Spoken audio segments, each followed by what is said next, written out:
Hello મિત્રો, કેમ છો? સ્વાગત છે આપનું મારી યુટ્યુબ ચેનલની અંદર આયુર્વેદના ખજાનાની અંદર. હું છું ખોટન નિલેશ અને આપણા માટે લઈને આવું છું રોગ વિશેની માહિતી, ઘરેલું ઉપચાર અને કયા રોગમાં શું શું કરવું જોઈએ, શું શું ધ્યાન રાખવું જોઈએ, કયા રોગના કારણો ક્યાં છે અને ઉપચાર ક્યાં ક્યાં છે, સંપૂર્ણ માહિતી તમારા સુધી પહોંચાડું છું અને આયુર્વેદ વિશેની માહિતી પણ તમારા સુધી પહોંચાડું છું. આજે આપણે વાત કરવાની છે કે ખાંડ અને ગોળ બંનેની અંદર તફાવત શું રહેવાનો છે અને બંનેથી શું શું ફાયદા થાય છે, શું શું નુકસાન થાય છે અને શું બંનેનો આપણે બંનેમાંથી આપણે ખાંડ અને ગોળ બંનેમાંથી આપણે શેનો વધારે ઉપયોગ કરવો જોઈએ અને શેનો ઓછો ઉપયોગ કરવો જોઈએ અથવા કરવો જોઈએ નહીં. તો સંપૂર્ણ માહિતી આ વિડીયોની અંદર મળી જવાની છે. તો વિડીયોને છેલ્લે સુધી જરૂર જોજો અને માહિતી ઉપયોગી લાગી હોય તો લાઇક, શેર અને સબસ્ક્રાઈબ કરવાનું ભૂલશો નહીં અને બન્યા રહેજો અમારી સાથે આયુર્વેદના ખજાના સાથે. તો ચાલો આપણે શરૂઆત કરીએ.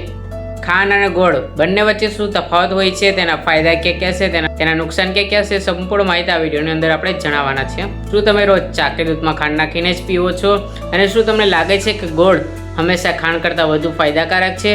જો હા, તો આજે જ આ વિડીયો સંપૂર્ણ જોજો જેથી તમને પૂરતી માહિતી મળી રહે. અને કદાચ તમે પહેલાં ક્યારેય સાંભળ્યું નહીં હોય કે ખાંડ અને ગોળ બંને શેરડીમાંથી બને છે, છતાં બંનેના શરીર પર પ્રભાવ એકદમ અલગ અલગ હોય છે. સંપૂર્ણ વિડીયોની અંદર તમને જાણકારી મળી જશે.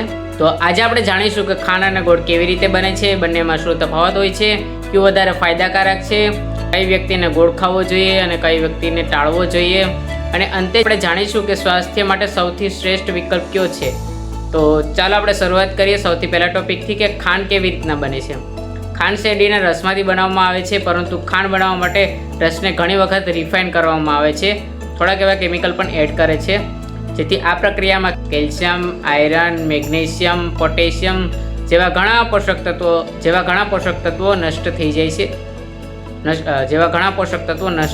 છે અને છેલ્લે માત્ર સફેદ મીઠાશ બચી રહે છે, જેને આપણે ખાંડ કહીએ છીએ. ખાંડ લગભગ 99% સુક્રોઝ હોય છે, એટલે તે શરીરને માત્ર કેલેરી આપે છે, પોષણ નહીં. હવે આપણે જાણીશું કે ગોળ કેવી રીતના બને છે. ગોળ પણ શેરડીના રસમાંથી બનાવે છે, પરંતુ તેને વધુ રિફાઇનિંગ નથી થતું. રસને ઉકાળી સીધો ગોળ તૈયાર કરવામાં આવે છે. આ કારણે તેમાં રહેલા ખનિજ તત્વો નાશ પામતા નથી અને તેમને તેમ જળવાઈ રહે છે, જેમ કે આયરન, મેગ્નેશિયમ, કેલ્શિયમ અને પોટેશિયમ જેવા તત્વો નાશ પામતા નથી, પરંતુ તેની અંદર જ રહે છે, કારણ કે વધારે રિફાઇન નથી થતા અને વધારે ગરમ નથી થતા, જેથી ગોળની અંદર તે જળવાઈ રહે છે અને નાશ પામતા નથી. ખાંડ અને ગોળ બંને વચ્ચે મુખ્ય તફાવત ક્યાં રહેલા છે તે તમને જણાવીશ. સૌથી પહેલું છે પોષક તત્વોનો, કે ખાંડની અંદર કોઈ પણ પ્રકારના ખનિજ તત્વો અને પોષક તત્વો નથી હોતા, જે વધારે રિફાઇન થાય છે, જેથી તેની અંદર કોઈ પણ પ્રકારના પોષક તત્વો હોતા નથી. ગોળની અંદર બધા જ ખનિજ તત્વો અને પોષક તત્વો રહેલા હોય છે, કારણ કે તે વધારે રિફાઇન નથી થતા એટલા માટે. બીજું છે પાચન. ખાંડ ઝડપથી લોહીમાં ભળી જાય છે, ગોળનું પાચન થોડું ધીમું થાય છે. ત્રીજું છે શરીર પર અસર. ખાંડની અસર શું હોય છે શરીર ઉપર, કે ખાંડ છે તે બ્લડ શુગરને વધારે છે, તેથી ઇન્સ્યુલિન વધે છે. ગોળનો થોડો ધીમો પ્રભાવ હોય છે, પરંતુ તેમાં પણ શુગર હોય છે. ઉત્પાદન પ્રક્રિયા કઈ રીતના હોય છે કે ખાંડ છે તે અત્યંત પ્રોસેસ કરવામાં આવે છે, વધારે રિફાઇન કરવામાં આવે છે. ગોળ ઓછો પ્રોસેસ થયેલો હોય છે, તેને ઓછો રિફાઇન કરવામાં આવે છે. ગોળના ફાયદા ક્યાં છે કે તે પાચન સુધારે છે, એટલે કે આપણે જમ્યા પછી થોડો ગોળ ખાવાથી પાચન સંપૂર્ણ થઈ જાય છે. બીજું છે આયરનનો સ્ત્રોત, કે ગોળમાં આયરન વધારે માત્રામાં હોય છે, જેથી તે એનિમિયાની સમસ્યામાં મદદરૂપ થઈ શકે અને જે લોકોને આયરનની કમી છે એ પણ દૂર થઈ શકે. ત્રીજું છે ઉર્જા આપે. થાક લાગતો હોય ત્યારે ગોળ ઝડપથી આપણને ઉર્જા પૂરી પાડે છે. શિયાળામાં ગોળ લાભદાયક રહેવાનો છે, કારણ કે શિયાળામાં શરીરને ગરમ રાખવામાં ગોળ મદદરૂપ થાય છે. પાંચમું છે ખનિજ તત્વો આપે છે. શરીરને જરૂરી ઘણા મિનરલ્સ અને ખનિજ તત્વો છે તે ગોળની અંદર રહેલા હોય છે, તેથી આપણે ગોળ ખાવો જોઈએ. ગોળના નુકસાન ક્યાં છે? ઘણા લોકો માને છે કે ગોળ જેટલો ખાવ તેટલો ફાયદાકારક છે, પરંતુ એવું નથી. તે ખોટી માન્યતા છે, કારણ કે વધુ ગોળ ખાવાથી વજન વધી શકે છે, બ્લડ શુગર વધી શકે છે, દાંતમાં સમસ્યા થઈ શકે છે, કેવિટી થઈ શકે છે. ડાયાબિટીસના દર્દીઓને પણ ગોળ ખાવાથી સાવધાન રહેવું જોઈએ, કારણ કે તેની અંદર પણ શર્કરાની માત્રા રહેલી હોય છે. શરીર ડાયાબિટીસવાળા લોકો માટે નુકસાનકારક સાબિત થશે. ખાંડના નુકસાન ક્યાં છે? સૌથી પહેલું છે કે વજન વધે. ખાંડની અંદર વધારે કેલરી હોવાથી તે શરીરની અંદર ચરબી વધારે છે. બીજું છે ડાયાબિટીસનું જોખમ. લાંબા સમયથી વધારે ખાંડ ખાવાથી લોકોને ડાયાબિટીસની સમસ્યા પણ થઈ શકે છે. વધારે પડતું સુગર એટલે કે ખાંડનું સેવન કરવાથી દાંતમાં કીડા અને કેવિટીનું જોખમ પણ વધી છે. પાંચમું છે હૃદય સ્વાસ્થ્ય પર અસર.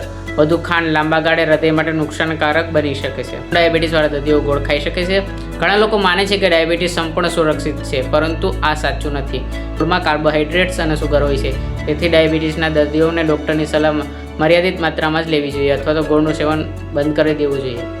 કયું વધુ સારું છે, ગોળ કે ખાંડ? જો પસંદગી કરવી હોય તો ગોળ ખાંડ કરતાં વધુ પોષક છે, પરંતુ તેનો અર્થ એવો નથી કે ગોળ અમર્યાદિત ખાઈ શકે છે. તેની પણ લિમિટ છે, તેની પણ મર્યાદા છે, જેથી તેને આપણે માત્રા ઓછી લેવી જોઈએ.